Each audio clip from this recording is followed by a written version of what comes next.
Et c'est l'heure de recevoir notre invité. Et ce soir, nous entrons dans l'univers de la musique arabo-andalouse avec la présentation d'un livre rare publié par l'Académie du Royaume du Maroc. Noubet Istihlel, historique, analyse et transcription, c'est le titre de cet ouvrage, écrit par le musicologue de renommée internationale Omar Metewi, également président de l'association Confluence Musicale. Une association qui organise ce samedi 9 mars au Palais Moulay Hafed de Tanger un événement autour de ce précieux ouvrage, et ce, en présence du docteur Abbas Jirali de l'Académie du Royaume du Maroc. Mais ce soir, c'est l'auteur même du livre que j'ai le plaisir d'accueillir, le maestro Omar Metewi, distingué par plusieurs prix prestigieux, dont le prix Zirieb, qu'il a reçu en 2016 par le Centre des musiques arabes et méditerranéennes, entre autres. Omar Metewi, bonsoir.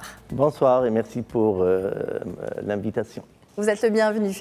Alors, je vous propose de commencer tout naturellement par faire connaissance avec cette association que vous présidez, Confluence Musicale, et qui organise l'événement de ce samedi 9 mars au Palais des institutions italiennes. Au début de sa création, notre association Confluence Musicale en 2004, donc nous étions centrés vraiment autour et vers et dans la musique arabo-andalouse. Et puis, quelques années plus tard, on a essayé de diversifier, d'aller vers les traditions du monde, et on a créé un très beau festival, Tarab Tanger, qui a duré de 2009 jusqu'à 2013.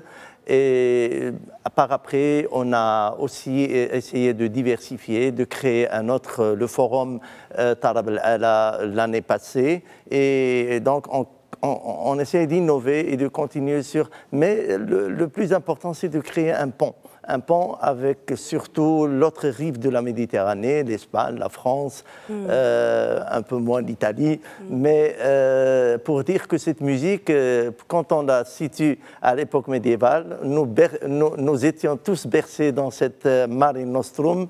Et c'est là on veut retrouver un peu ses racines, un peu troubadour, etc. de cette musique. Alors, vous parlez de créer un pont. Vous avez créé un pont, là, vous, tout récemment, avec ce livre, Noubet Istihlel, historique, analyse et transcription. C'est donc le titre de ce livre que vous avez écrit, un livre de 526 pages qui sera présenté samedi au Palais Moulay Hafed. Dites-nous quelles sont les raisons qui vous ont poussé à réaliser ce livre, et dites-nous aussi pourquoi il est si précieux pour le monde arabo-andalou. Donc, depuis les orientalistes, depuis l'époque du protectorat, c'est-à-dire la partie espagnole, a produit un livre extraordinaire qui est La Musica Hispano-Musulmana en Marruecos du père Patrocinio García Barriuso, et c'est une édition de 1941. Et puis après, avec Chotin, on a eu le très beau livre Tableau de la musique marocaine. Depuis ces deux ouvrages piliers pour cette musique arabo-andalouse, tradition du Maroc, il y a eu beaucoup d'autres réalisations, mais surtout en langue arabe. Donc, d'où mon travail avec le Centre de documentation musicale de l'Andalousie depuis les années 90. C'est un centre qui se trouve à Grenade et qui m'ont chargé de transcrire la nouba. Donc, j'ai transcrit toute la nouba et je l'ai présenté en 1995, mais le travail n'a pas été publié faute d'une introduction qui explique le système préconisé pour ce travail. Les raisons sont multiples et sont citées dans le livre. Et puis, je remercie infiniment Dr Abbas Jirali. Quand il a vu le travail, il m'a vraiment incité à terminer l'introduction, à faire une autre introduction en arabe pour expliquer tout le système, et on a une belle introduction de sa main, de Abbas Jirali, et une autre belle introduction du musicologue éminent, le docteur Mahmoud Ghettat, en français. Et donc, voilà, l'ouvrage, il est né dans ces conditions. D'accord. Vous allez peut-être nous parler de la translittération, qui est un phénomène important, décisif même, je dirais, pour cet art oral à la base, à l'origine. Exactement. Donc la tradition elle est orale. Et quand on a voulu l'écrire, donc on emprunté un système, le système d'écriture musicale, le solfège. Et après, il y a eu un petit souci parce que l'arabe s'écrit de droite à gauche alors que le système va de gauche à droite. Donc il fallait trouver un astuce. Chopin, il a déjà en 1933, quand il a publié son opuscule sur Nobal Oshar, il avait déjà travaillé avec la translittération, avec les connaissances de l'époque. Il y a beaucoup d'erreurs, etc. Mais quand même, c'est des travaux pionniers. Donc, c'est la translittération, c'est le fait d'écrire l'arabe en lettres latines, tout simplement. Mais il y a un système universitaire qu'il faut respecter pour que ce soit vraiment clair.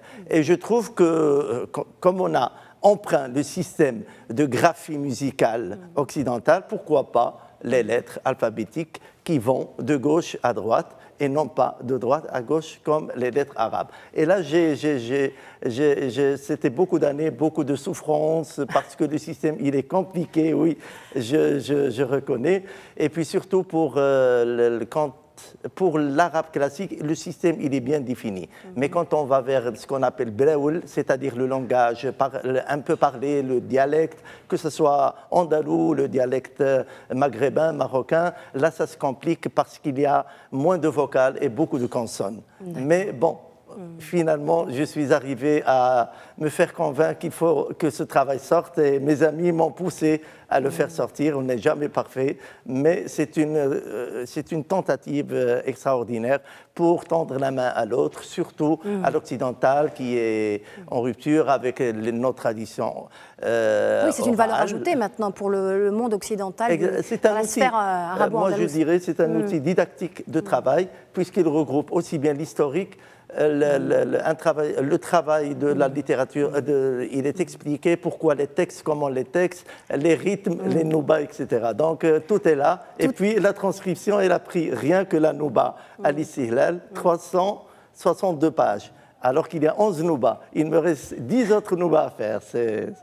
Un dernier mot, Omar Metteoui, si vous le voulez bien, sur les autres temps forts de cet événement de samedi. Il y a l'exposition, il y a aussi le concert avec l'orchestre Rawafid que vous allez vous-même diriger. Parlez-nous en quelques mots d'abord. Oui, tout d'abord, juste remercier l'Académie qui a sorti ce bouquin. Vraiment, c'est une version bien soignée et c'est agréable à avoir ce livre entre les mains. C'est un beau livre. Et là, je remercie vraiment le président qui ne pourra pas venir, mais il sera secondé par M. Mohamed Tani et puis, bien sûr, par Abbas El-Jirari. En ce qui concerne l'exposition, comme vous l'avez vous-même relevé, c'est une tradition orale, on la doit acquis à nos maîtres. Donc c'est eux, la chaîne qui a transmis ce répertoire vraiment de siècle en siècle jusqu'à nous. On ne saura jamais les remercier assez pour le travail qu'ils ont fait. Et puis il fallait capter tout ça, il fallait ensuite, avec les moyens d'aujourd'hui, essayer d'enregistrer les enregistrements. On est en train de faire ça, les noubas, etc., etc. Et pour l'exposition, ce que je peux dire, c'est que peut-être que les grands maîtres de Fès, de Rabat, de Casablanca, ils sont plus connus. Mais ceux du Nord, ils sont restés un peu à l'ombre, peut-être pour ce protectorat espagnol, etc. Le problème de langue. Mais avec vous, ils vont passer de l'ombre à la lumière. Exactement. Merci beaucoup. On va découvrir des noms comme celui de Chaudhry, Ben Sallam, Al-Ardi Siyar, etc. Merci en parallèle et avec les grands maîtres de Fès qui sont Brihil, Mtiri, Raïs, etc. Que l'on connaît. Merci infiniment, Omar Metteoui. Merci à vous. Je rappelle le titre donc de votre ouvrage, Noubat el-Istihlal, analyse et transcription, un ouvrage, je le rappelle, qui est publié par l'Académie du Royaume du Maroc et donc qui sera présenté ce samedi 9 mars au Palais Moulay Hafid de Tanger. Je vous souhaite une excellente soirée à toutes et à tous.